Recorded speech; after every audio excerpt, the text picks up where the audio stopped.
Let's begin with a short prayer. With the inauguration tomorrow, let us pray for our incoming president, that he's able to bring about a time of unity and peace and a cessation of the violence we have in our country right now. And let us also pray for the retiring president, that he is able to find peace and comfort as he leaves office. Okay, we're talking about the persecution in Mexico. A group of Catholics began to defend the church under the title. The group was called the Cristeros, and that was a popular name, but they united under the patronage of Christ the King. They became a strong rallying point for an armed rebellion at one point, and a cleric as well as lay people who were involved with the church were expelled and often killed. There was just a terrible persecution that went on in Mexico, and the laws that came out of that period against the church were in force until President Fox, that was maybe about 6 or 7 years ago. But when he came in, he's Catholic. Well, curiously, most everyone in Mexico was Catholic, but that didn't prevent many of them from being anti-church. And when I was a youngster in San Diego, I may have mentioned this, but if you built a church, as soon as you put a cross on it, it belonged to the government. And they would ask permission to build churches. The government would give them permission. A priest friend of mine from San Diego went down and began a church in Mexicali. And once they picked out the site, they had everything built, the government put an open sewer that went right by the front door of the church. They just did things like that. My pastor in San Diego used to go down to Tijuana, and he would take hosts and wine to the churches because the post office would hold up hosts and stuff like that coming to the churches just to harass them. And my parents took it over. They asked him to let them do it because my parents could go down with 2 kids in the car, and you go into Mexico, they think you're just there as tourists, and we would deliver them to the churches down there. But with this particular event I'm going to talk about, the persecution largely ended. It has to do with a particular priest. He was a Jesuit, not a particularly good priest, and the government thought they could really make a spectacle of him. And so his name was Father Pro. He was a Jesuit. And they took him to the major bull ring in Mexico City. And they were going to force him to deny his faith under the threat of execution. And so they put him in front of the firing squad, and knowing the type of person he was, they were sure he would do it. And he would not deny the faith. And he's the only priest in the history of that whole thing that they allowed to die being dressed as a priest. He was wearing a cassock and a collar. They were so sure that he was going to, humiliate the church and name names and stuff like that. And they also invited people from all over Europe to come and see the execution because there was a lot of stuff going on in Europe about the church being under persecution, and they wanted to prove it wasn't. They wanted to prove it was an actual rebellion against the government that they were attacking. So they put all of this on Pro. And while they're standing there doing all this, they didn't really know what to do as far as he wouldn't deny the faith. They had the firing squad all set up, so finally they just shot him.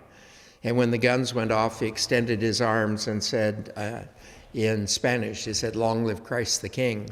The guns went off, he fell dead. But the picture of Manuel Pro standing like this, saying, "Viva Cristo Rey," they caught the shot after the bullets hit him, but before he fell, he's standing there. And that picture appeared in all the newspapers in Europe. And until Fox was president of Mexico, it was against the law for anyone to own a copy of that picture in Mexico. Although I personally have never been in the home of a Roman Catholic in Mexico who didn't have the picture framed on their walls. But that marked the end of the public executions and stuff like this. So the period of persecution, 1940, kind of ended. And the church played a larger role in the life of the people. But the church today is seen as a strong voice for social justice. It's a fact, however, that during the period of persecution, the people mostly supported the persecuted church, while the government was the one persecuting the church. One of the wonders is, like, if you look at the rebellion in France. If you look at it in France, it was the government and the people against the church. If you look at it in Mexico, it's the government against the church and the people on the side of the church as it went on. It was very, very different because the clergy identified with the people. In 1917, as the communists took control of Russia, anyone questioning the government was removed from public life and went to a prison camp and were usually executed. The government established a system of production based on communist principles. Under the communist principles, incidentally, these are basically the principles of Catholic religious life. The idea is that when you join a religious order, everything you make belongs to the order. You get a salary forever. Everything you make belongs to the order, and everything you need comes from the order. An example would be, I was studying art because I was doing a thesis on Salvador Dali. Art books are very, very expensive. My parents would not be allowed to buy me and give me an art book. My parents could buy an art book and give it to the order, and they could give it to me to use, but it would belong to the order, okay? Anything I needed, though, the order would buy. They had to buy that, and any check or anything I turned in. Well, that's well and good in a religious order where you're dealing with dedicated people.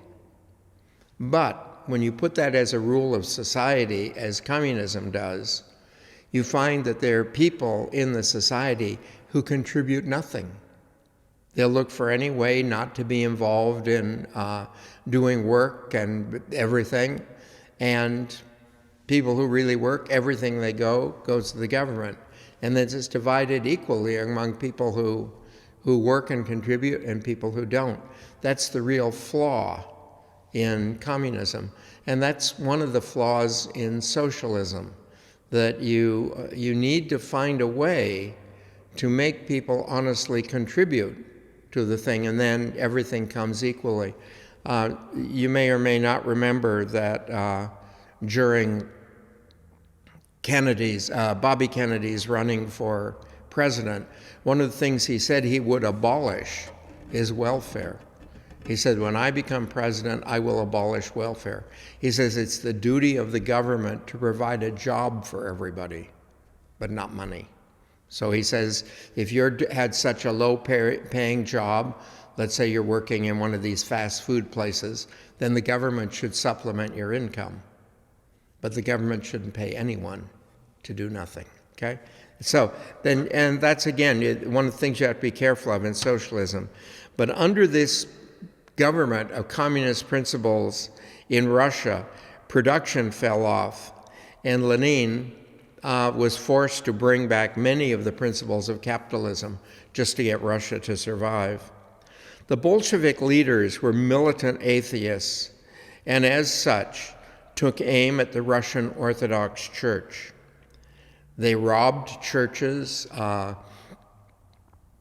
trying to think of, there's a very prominent socialite, Post. She was from the Post family that made the cereals.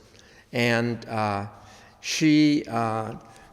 home is a museum in Washington, D.C. If you go visit it, it's a gorgeous place. But there are whole walls of Russian icons And there's a chalice that's this tall. It's a gold chalice and totally encrusted with diamonds. There's no place where there aren't diamonds on it. And all of this stuff the government stole from the churches and then would sell it. The gold and diamonds were sold simply by weight. Her husband at that time, I think, was ambassador to Russia. And she bought all this stuff and brought it back, just tons of stuff.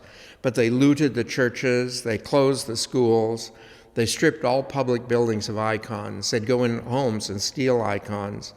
They killed priests, nuns, and many, many lay people after fake trials. They had some really horrible things they did, like they would go into an outer village in the winter, and they would take the priest out into the center of the village, and they would pour water over him. It would freeze. The Russian winters are very bitter. Would freeze on him, and that thing would stand in the center of the town through winter, and then as it dissolved, the rotted body would be there in the end. They did really, really terrible things to the priests and nuns. And Jews, Muslims, and Christians were all subject to the persecution. The persecution was against religion, but the main religion was the Russian Orthodox, so they suffered worse than anyone. But it was against religion. Curiously, the Russian people held strongly to the Russian Orthodox Church and practiced their religion secretly and stuff, much like the Catholic Church did in China and areas like that. So the Russian Orthodox Church survived, but it was, and in many ways there still is a hard thing on religion. Joseph Stalin lessened the attacks against religion during the period of the Second World War to secure the help of the Allies against Germany and to take away one of the things that was preventing the people from uniting. So Joseph Stalin, who initially had done this, I'll give you another story. When I was in Russia, the largest Orthodox church in the entire world was in Moscow. And at a set day, Joseph Stalin sent the troops in who took all the icons to the Hermitage Museum in Petrograd. And then he leveled the building and replaced it with 9 Olympic-sized swimming pools. Let you know how big the area was. And these swimming pools were to practice basically for the Olympics. But when I went to Russia, I forget when it was just before the Soviet Union collapsed.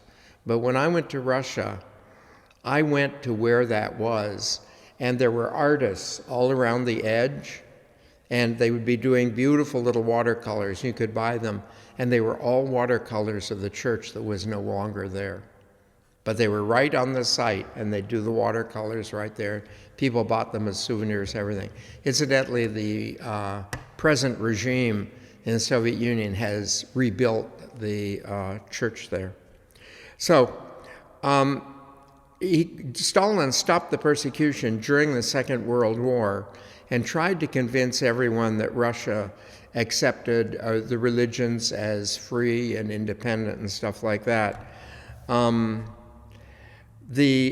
as soon as the war was over, he resumed the persecution of religion and the imprisonment and killing of Russians.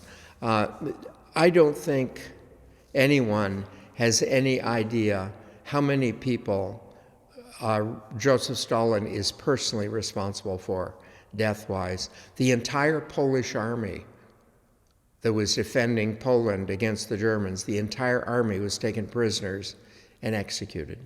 That just the numbers of people in the Ukraine and stuff like that. In the United States, the U.S. Catholic Conference had been formed during the war to unite the Roman Catholic community service groups to serve the military and the victims of war.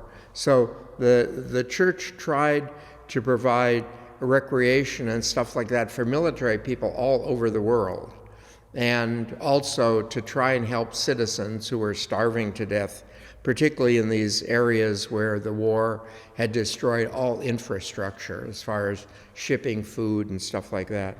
The organization became, after the war, a news service for diocesan newspapers The organization continues today under the USCC, that's the United States Catholic Conference.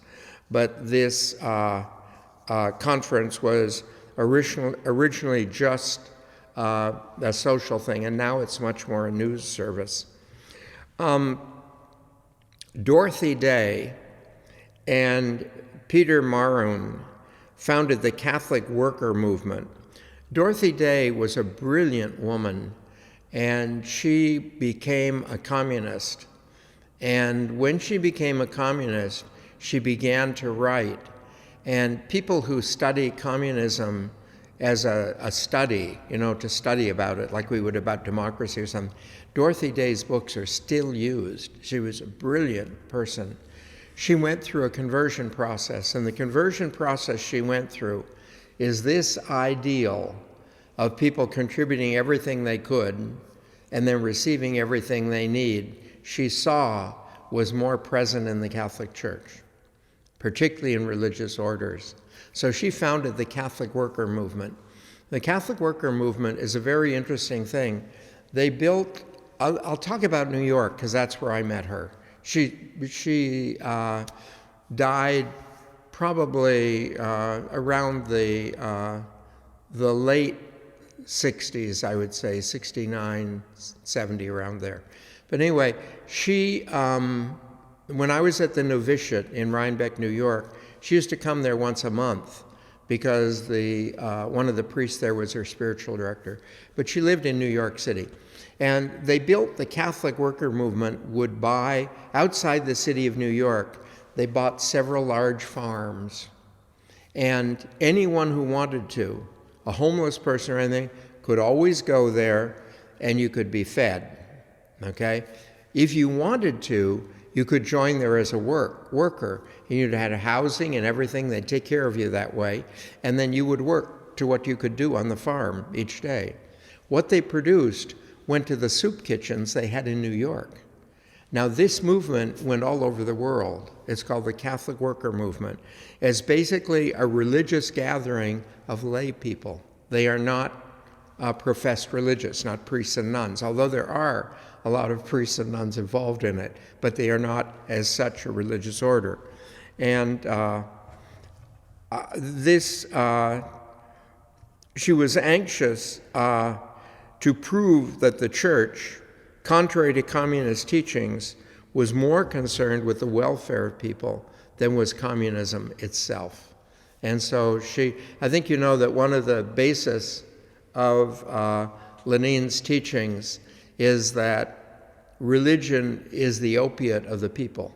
And what he maintained is by promising what we call pie in the sky, by promising pie in the sky, he got people to feel comfortable with the terrible injustice and everything on the face of the earth. That we'll just suffer through this, and then one day everything will be all right. And she said that the church, while the church does indeed promise an everlasting joy, the church is very concerned about suffering in the world. And so she was very successful with that sort of thing. The first issue of her paper, called The Catholic Worker, was published and sold for 1 penny an issue, up till the year 1982. And as you can imagine, the penny didn't go anywhere near paying for the paper, but she just believed something should be paid for the paper. And then it taught the Catholic Worker teachings. The paper still survives. The paper explores the real meaning of the gospel and the church's message, basically the church's social message. The organization served the poor and out of work while working for social justice and peace. As you can imagine, particularly during the Depression, her community was responsible for the survival of many, many people. And they were connected with really big cities like New York, Chicago, and stuff like that. They had the farms outside the city and the soup kitchens inside. Dorothy formed farm communities providing food for the soup kitchens that she had opened all over during the Depression.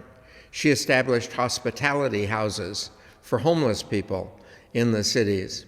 and any person could come and live in any of the farm communities. The only requirement was that a person was expected to work.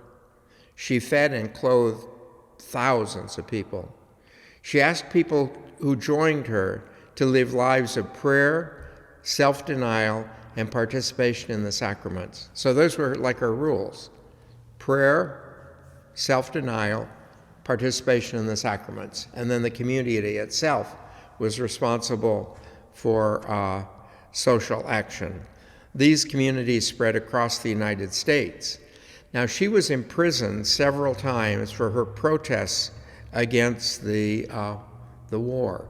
She was really against the Second World War. In fact, she was against all wars. And depending on the particular war that was going on, that's what she protested against. If you organized a protest in New York, it was against the war, she'd go with you. There's several wonderful pictures of these big burly policemen carrying off this little tiny emaciated woman that I think any one of them could have carried alone, and taking her off to prison because of these different protests. Her whole philosophy could be summed up in a simple statement: we cannot love God if we don't love one another. Just very simply. And she grew it. And I don't think it should come as any surprise to you that she's up for canonization now, and appears to be getting close to canonization. In the 1920s, as cities grew all over the world, cities became massive, people began to look backward with longing for much simpler times. And one of the things is that when you get away from something, you tend to romanticize it. And so there was this romantic view. People wrote of the times when the whole of Europe was Christian, and people lived in the countryside, presenting them as without any problems. You know, you see these great paintings from this period, from the 1920s. They're called pastorals. And they're great paintings where you see fields of animals grazing and the peasants laying on the grass around the lake. And I mean, but it is not what was going on. They forgot that they had crime. They had corrupt governments as well. And they had very, very serious problems. They had very poor medical attention. Whenever I think back on those times, what keeps me from being romantic is if you've ever used outdoor plumbing. It never romanticizes itself. In the cities of Europe, the church was no longer in close contact with working people. Some were hostile, but most people just didn't care about the church. The church had been marginalized. And you see a lot of that today when you go into France. I think it's funny that famous French people like Versailles and stuff like this, everyone has a funeral in the Catholic Church when they die. Everyone is baptized, but that's about it. And what you see when the French people go into the church, they go into the old churches like Notre Dame, that is a work of art, and they deal with it as a work of art. They'll walk through, talk about it, and all this sort of thing. And that was developing at this time. People in the United States, it was very different. And one of the reasons was the clergy in the United States came from working class families. And the Catholics in the United States largely came from areas where the church was persecuted, like in Ireland. And so the clergy were under the persecution just as much as the people. Whereas in France and much of Europe, the clergy was part of the hierarchy and the government. So it was very, very different in the United States. The church had a friendly relationship with people.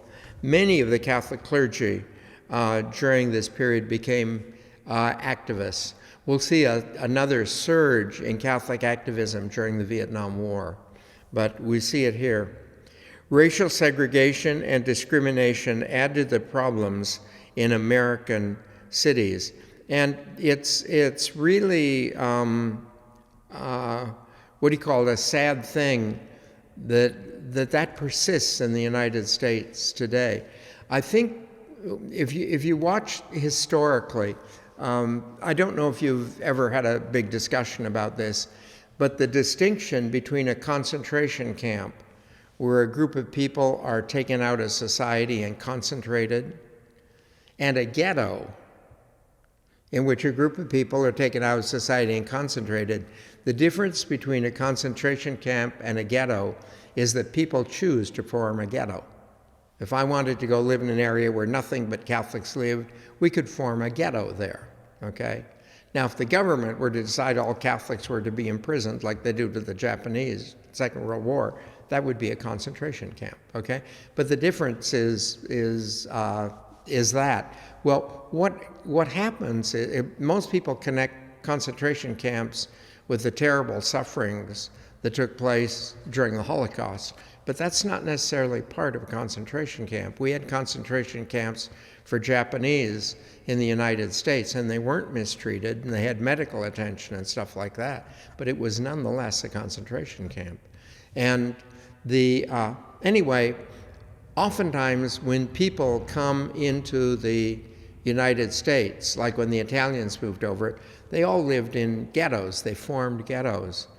But their being isolated from the rest of society causes this division. You know, the real divisions in our world are based on the fact we don't understand one another. And if you don't understand a person, if you feel threatened, you tend to think they're threatening you because you don't understand them, or they may think you're threatening them. And if you watch, anytime a government wants to be really get their people away from other ideas and everything, they will do this thing of isolation. Isolation will cause people to hate people they're isolated from. So anyway, racial discrimination and stuff still exists.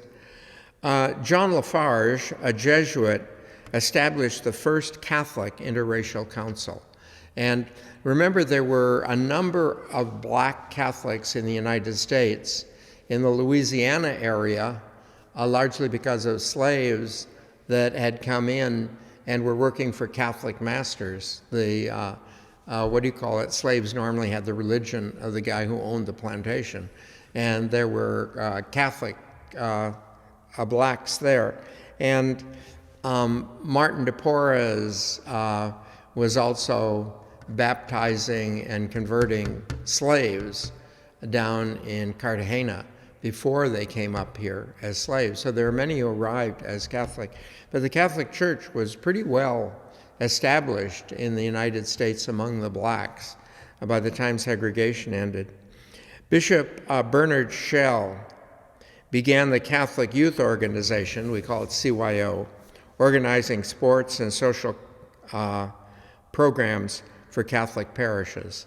Now again, we're talking about what's going on in the United States. In the United States, the church was dealing with the racial issue and dealing with the youth. And the clergy and the people in the United States were united. That wasn't the separation. In the 1800s and the 1900s, the skyscraper became more popular in the city as a result of housing more people on less land.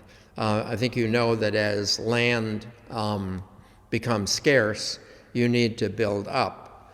And if you were to go to Japan, for instance, you can find ancient buildings that are 5 stories. You can't go much over 5 stories without iron. And once they began steel construction, girders and stuff like this, then there's no limit basically to the height they're going. So the skyscraper came into vogue at the time, and buildings began to compete for height. What made the new building possible again was the use of steel and the invention of the elevator.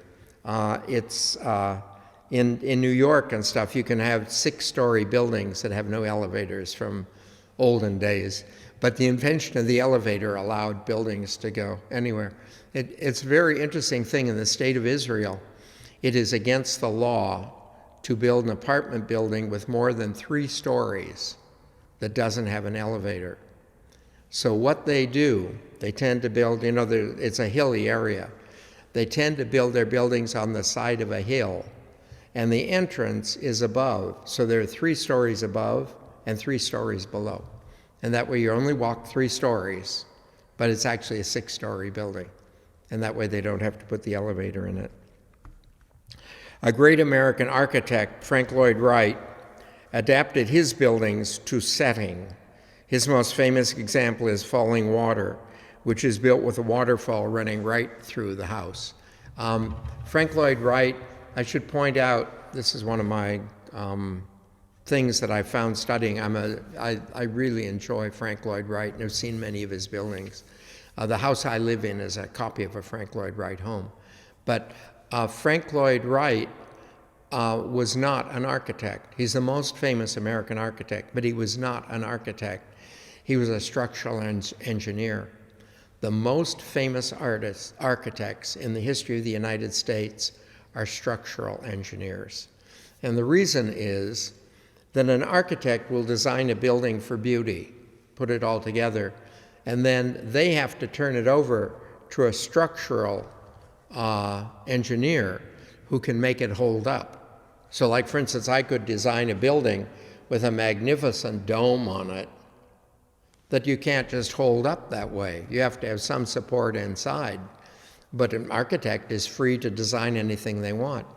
As a result of that, when you go into a building is a marriage between the structural architect and the structural engineer and the architect. And each one of them has compromised to put that building up. But if the architect is a structural engineer, now, Frank Lloyd Wright did not study architecture, but he studied how to put a building up. So his personal artistic sense and his knowledge of structure make his the best buildings because there is no compromise. It is set that way. And that's true of a number of structural engineers. So anyway, and the thing that Frank liked to do was to look at a setting. He would not, you couldn't tell my like 4-bedroom home. He designed the home and then you go put it up. He had to build on the scene. I guess I should mention the story of how he got to be so famous. Very early in his life, he got a commission in Japan, and he built a hotel, I forget the city it was in, called the Imperial Hotel. It was one of the very first big commissions that he got. So he built this hotel, and 6 months after the building of the hotel, there was a devastating earthquake in the town. Frank wrote and phoned and tried to get in contact to find out how his hotel fared, and he couldn't do it for 2 weeks. At the end of 2 weeks, he got a call through to the government of the city, the civic government.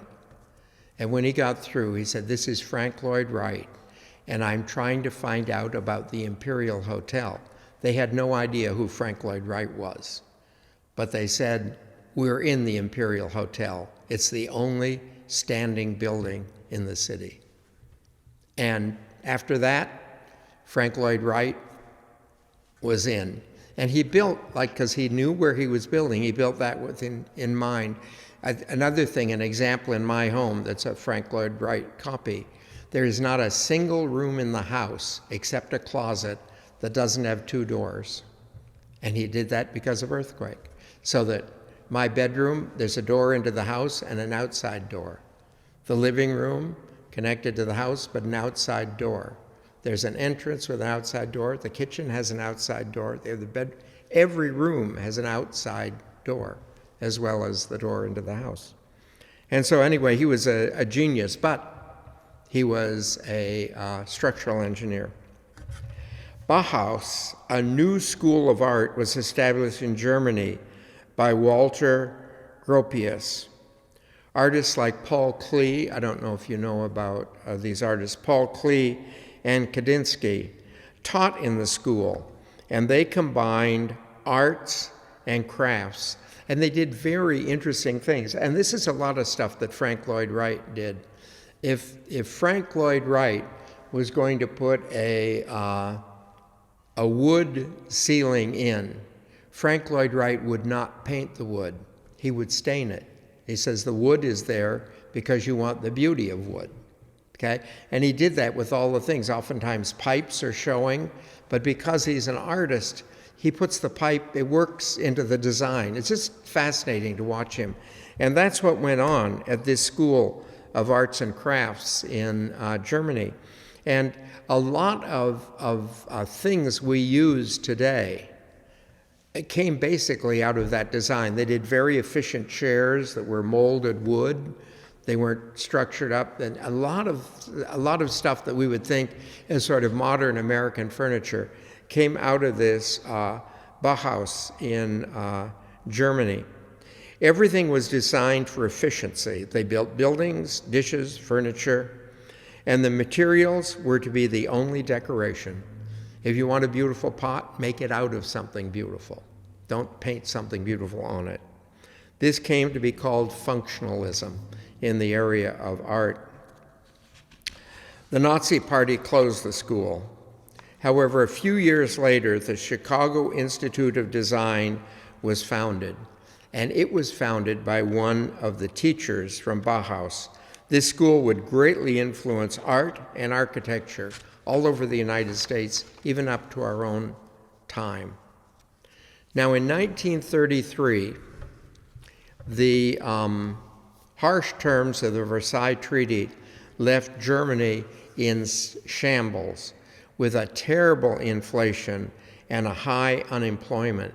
Every penny in Germany had to go to pay repatriation to the nations. They had to pay for all the damage of the war that took place in all the countries they invaded.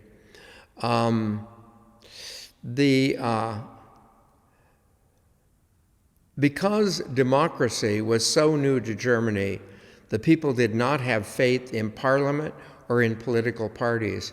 I'd like you to know, as soon as you lose faith in the government, like for instance, but an example is if you don't believe the elections are real, if you don't believe honestly elected, then democracy begins to crumble.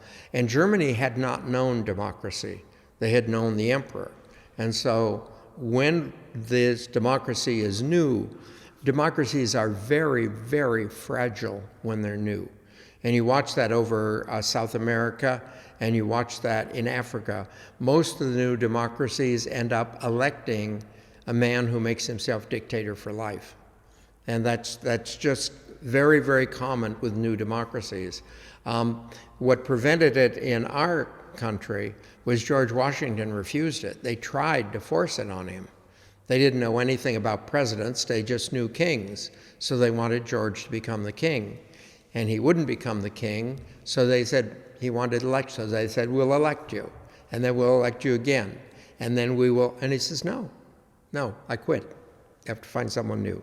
And so our democracy stands largely because of I'm going to say the innocence of George Washington.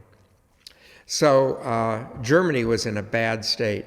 The German schools taught a longing for the old days with duty and obedience to the state.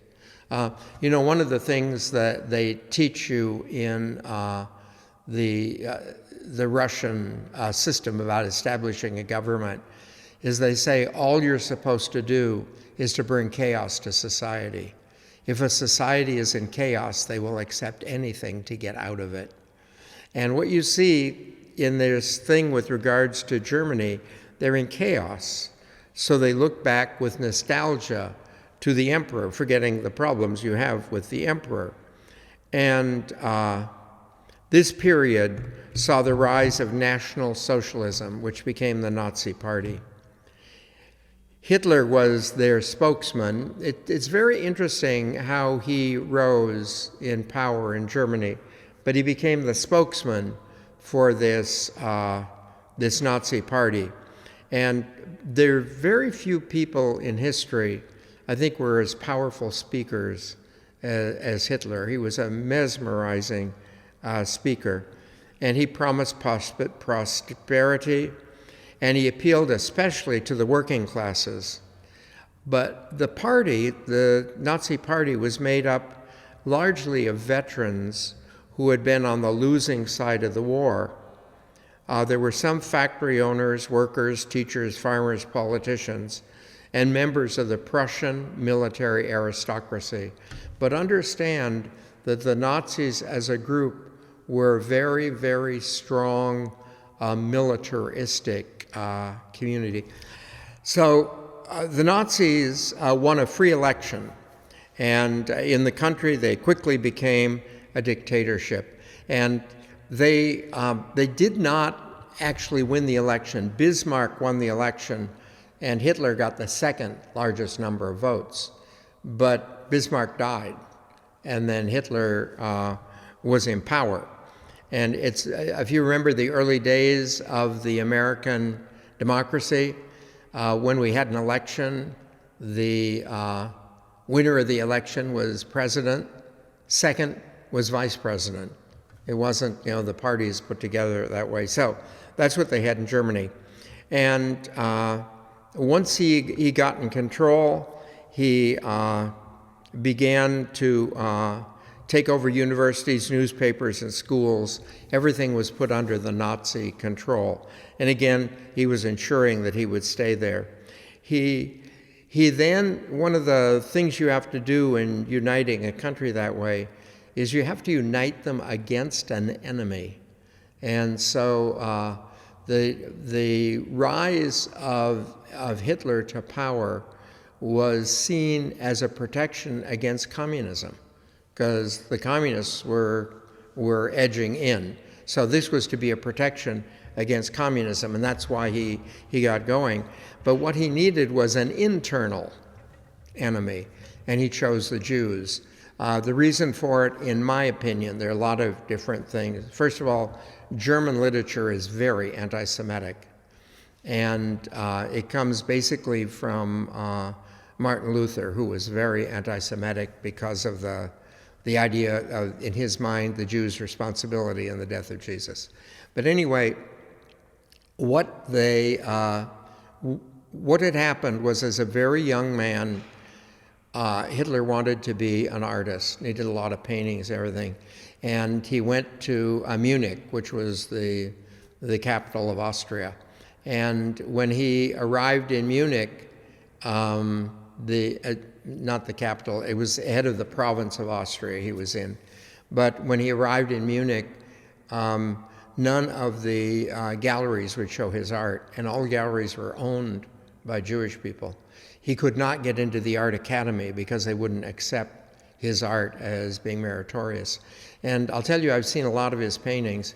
His paintings are very architectural. He couldn't do people, but he did beautiful architecture paintings. And I think his ideal profession would have been an architect's artist, so doing renderings of a building before it was built to sell it. I think that should have been his thing. But anyway, so he focused on the Jews. He introduced a plan called the Final Solution to kill all the Jews, and at the same time cause Germans to look at Jews as being the source of all their problems. Their problems was the Treaty of Vienna, but they were forced to look on Jews. The police did not interfere when Jewish stores were destroyed, synagogues were burned, and the government finally took German citizenship away from the Jews. So they literally had no protection. This is one of the things that have been used in history. In France, when the Catholics were at war with the Protestants in France were called Huguenots. And when the Catholics were at war with the Huguenots, the king declared one day when all Protestants in France had no citizenship. And that meant you could go over and kill them. And neighbors could kill neighbors, anything. You could kill, you could rob, you could do everything. They had no protection of government for one day. It's known in history as the St. Bartholomew's Day Massacre. It was the end of Protestantism in France, largely. My family was Huguenot, and we trace our lineage back till the 15th century in France. But my family was up on the coast in the northern part of France, and on St. Bartholomew's Day, they took a boat and went to Scotland and stayed over there. The family then eventually immigrated to Canada from Scotland. So Jews were placed in huge camps where they suffered greatly, and almost all were killed. I think the life expectancy in the camps was probably about 6 months. And ostensibly you went there to work, but you weren't fed, clothed, anything properly. No, not the medical attention, so people were dying terribly there. The Germans conquered Poland, France, several other countries where they rounded up Jews and sent them to camps. In the end, 6 million Jews, more than half of the Jews in Europe, died. And of course, we know this area as the Holocaust. In both the Catholic and the Protestant communities, there were voices who spoke out against the Nazis, particularly when what they were doing was in contradiction to religious teachings. But most people today believe that the German Christians were not strong or loud enough in their opposition to the Nazis. Okay, and it was a terrifying situation. I almost compare it to the last president, who, governed a lot by threatening people and this sort of thing. Well, people get very quiet when they're threatened. And that's what happened in Germany. A lot of people, bishops and stuff like this, would just be quiet rather than go under the problems of the Nazi regime. But when you're quiet to those things, that's what goes on. The Nazis were able to instill terrible fear among the German people. And in that way, were able to keep them quiet. There was a Protestant cleric by the name of Martin Niemöller, who spoke out against the Great Silence, and of course he was executed. While they kept their king, the country became a dictatorship in Italy now. While Italy kept their king, the country became a dictatorship under Mussolini. Spain overthrew the monarchy and became a dictatorship under Franco. And since the Russian Revolution had been a dictatorship, at this point now in history, almost all of Europe is under dictators. We're talking 1933.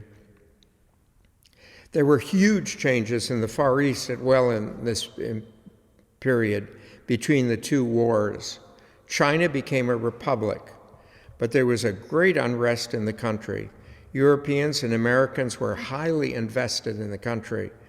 And in the outcry, they supported warlords opposing the republic. I don't think people realize when they support bad leaders in order to preserve their financial thing, they eventually suffer themselves. We brought those problems in China on ourselves during this kind of period. The republic that was founded under Sun Yat-sen was overthrown by the communists. It looked like the communists were defeated, but the army fled to the north. If you study Chairman Mao, they found safety, and then they returned, came down and took the country. The Maryknoll Order of Missionaries worked hard to ensure a native Chinese church, and more of the dioceses and parishes were placed under native clergy. That, incidentally, is how the church survived in China, that the native clergy had been built up so strong. The Maryknoll Order is the American missionary order, founded in the United States for missionaries. So why don't we stop there? Appreciate your attention. Thank you very much.